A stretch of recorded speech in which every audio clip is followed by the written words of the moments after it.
Começa agora o programa Bate-Papo com Ferroviário, com Adilson Ferroviário.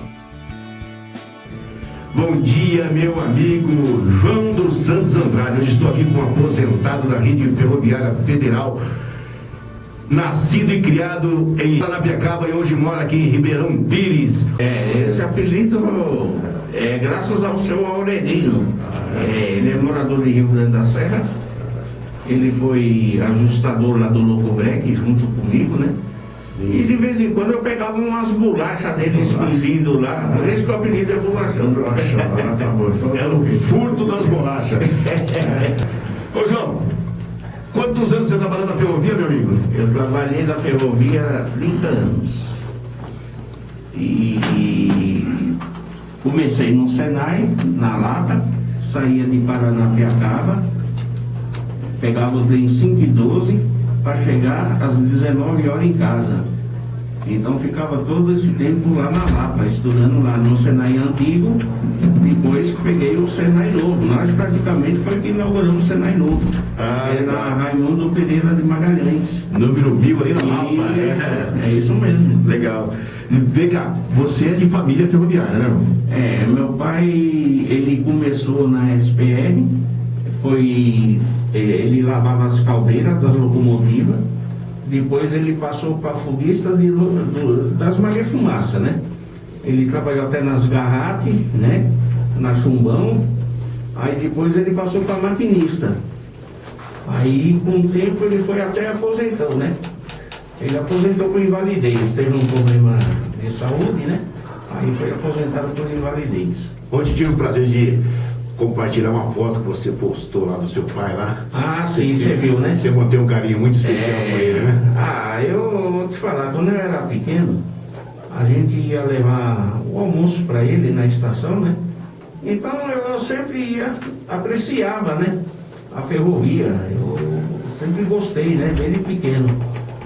E eu fazia questão de levar no amigo do meu pai, porque a gente passeava, às vezes, na locomotiva também, escondido lá, mas... Legal. Você tem outros parentes na ferrovia ou era só você? Não, tinha um tio que foi manobrador, né, mas já é falecido. Ele foi manobrador em Paranapiacaba. Ele aposentou na ferrovia também. Legal. Não é igual o Manuel, acho que a terceira, quarta geração, ele já tem sobrinho, filho, neto, tudo na ferrovia. É o dono, é o sócio da ferrovia. E também tive meus dois irmãos também que estudou comigo lá no Senai da Lapa. E depois um continuou na ferrovia e o outro saiu depois, né? Ele ficou pouco tempo, né? Fez o Senai também na Lapa. Legal. E fala pra mim aí, em Paranapiacaba lá, como que era morar lá naquela cidade maravilhosa? Eu converso com a turma e a turma me traz assim tanta emoção de ter morado em Paranapiacaba. Paranapiacaba, eu vou te falar, eu gostava mais daquele tempo dos carros de madeira, porque eu me lembro muito nos feriados prolongados e domingos, era 19 trem para Santos, corria, fora os especiais que tinha, né? E vinha muita gente de São Paulo. E eu gostava, às vezes, de ver o Locobrec ir buscar os carros lá no fundo da plataforma. Que ele sofria, rapaz. Você morria de dar risada. Mas que ele chegava com aquele bem devagarinho até que ele conseguia subir. Mas era muito legal, muito divertido. Você falou esse monte de trem aí, hoje a gente não tem nenhum descendo para Santos. Eu acho uma vergonha, porque você vê, no edital da concessão da rede, era para estar rodando 2 trens de passageiros, tanto para Santos como para São Paulo. Era para ter 2 de cada lado. Só que, infelizmente, a rede acabou, né? A CPTM também não se prontificou de continuar o serviço, então não tem uma empresa que opere esses 2 trens. Mas se quiser, é direito de permissão, 2 trens. O Fernando Henrique assinou essa cláusula. Só que ninguém cumpre, né? Está documentado, mas não há uma cobrança mais acirrada em cima disso aí. Isso. Eu fiz o Senai e eu fiz o curso de torneiro mecânico. Aí eu vim para a Luz. Da Luz me mandaram para o Locobrec. No Locobrec eu fui trabalhar com os colegas de ajudante para limpar a braçagem, porque não tinha vaga para mim no turno lá na seção do Locobreque, né? Aí eu fiquei um período lá limpando braçagem com o Januário, com o Carmo, entende? Com essa turminha lá, depois que eu consegui ir pro turno. Aí eu fazia a peça dos Locobreque, da máquina fixa, das cremalheiras, das Itachi, né?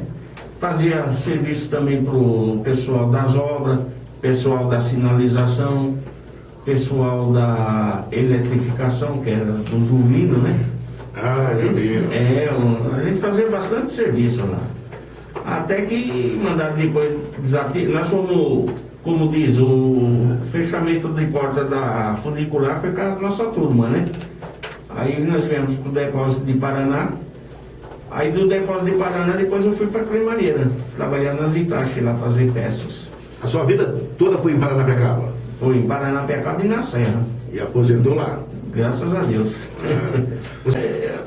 Tem uma história até engraçada que o pessoal antigo contava. Tinha um maquinista do Locobreque. Cada maquinista, ele tinha um tipo de apito. Ele apitava o Locobreque de um jeito. Então, esse maquinista conheceu uma moça que morava no morro. Aí, quando ele vinha com a lotação para Paranapiacaba, ele apitava a locomotiva de um jeito, ela sabia que era ele. Então, ela vinha da galanteio ferroviário, ela vinha da janela e dava chá para ele. E um dos maquinistas falou assim: eu vou fazer o mesmo apito que ele fazia. Sacanagem. Eu vou enganar ela. E não é que ele fez, rapaz.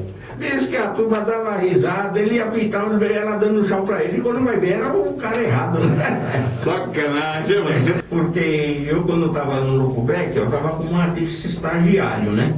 Aí o Zé Maurício, que era apontador, aí veio me trazer a notícia: ó, João, veio só formatura. Eu nem entendi o que era isso. Depois eu fiquei sabendo que eu fui informado automaticamente, né?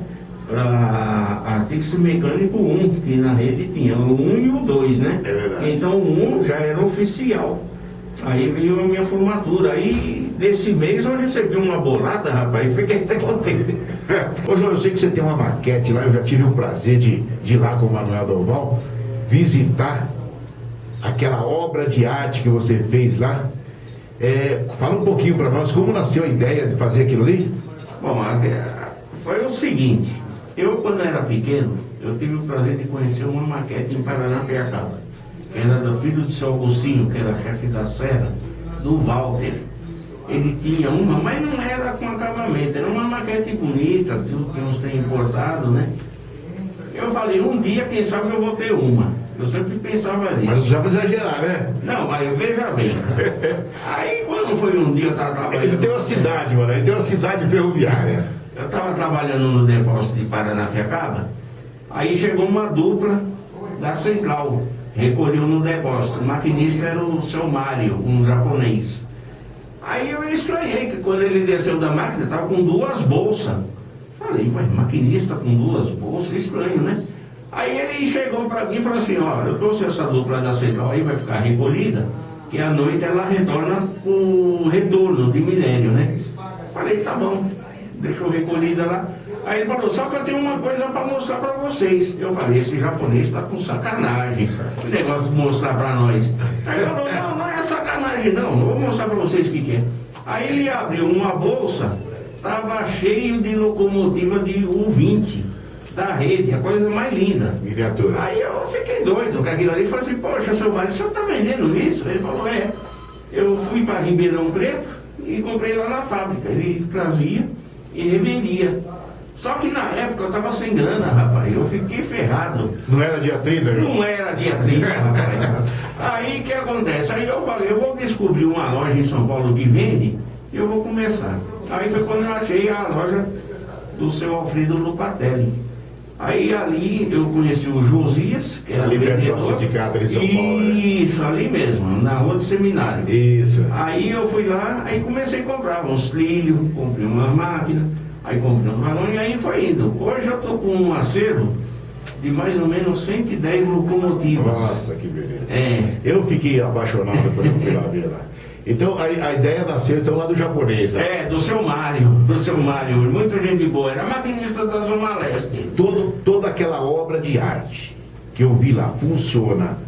Todo o sistema De sinalização, toda a sinalização funciona. Isso. Você tem um controle operacional daquilo. Isso. Né? Os pantógrafos do trem sobe e desce, tudo elétrico. E funciona. Todos também. aí me viram. Funciona, joga energia na rede aérea. Você troca o trem de linha, você faz tudo ali. É uma cidade ferroviária. Fala para nós aqui. Quanto tempo demorou, João, para você construir aquilo ali? Olha, aquela maquete eu fiz junto com um colega que hoje é maquinista na CPTM, o Ocimar. Ah, o Ocimar. O Ocimar. Ele que fez a parte eletrônica para mim. Aquilo aí foi 2 anos para nós fazer. Porque nós trabalhávamos na MRS na época, né?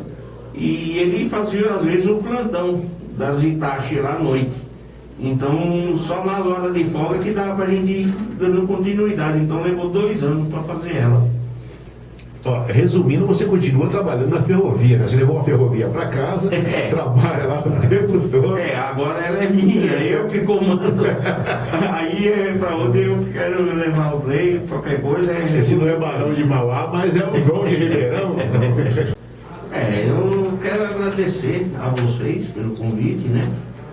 E lembrar de alguns colegas, né? Que nem o Januário, né? O Tão, o Júlio Ascenso, né?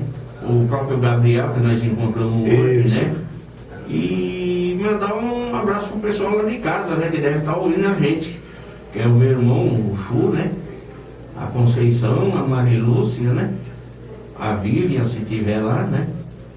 E dar um parabéns pro pessoal ferroviário também, né? Esse foi o programa Bate-Papo com Ferroviário, com Adilson Ferroviário.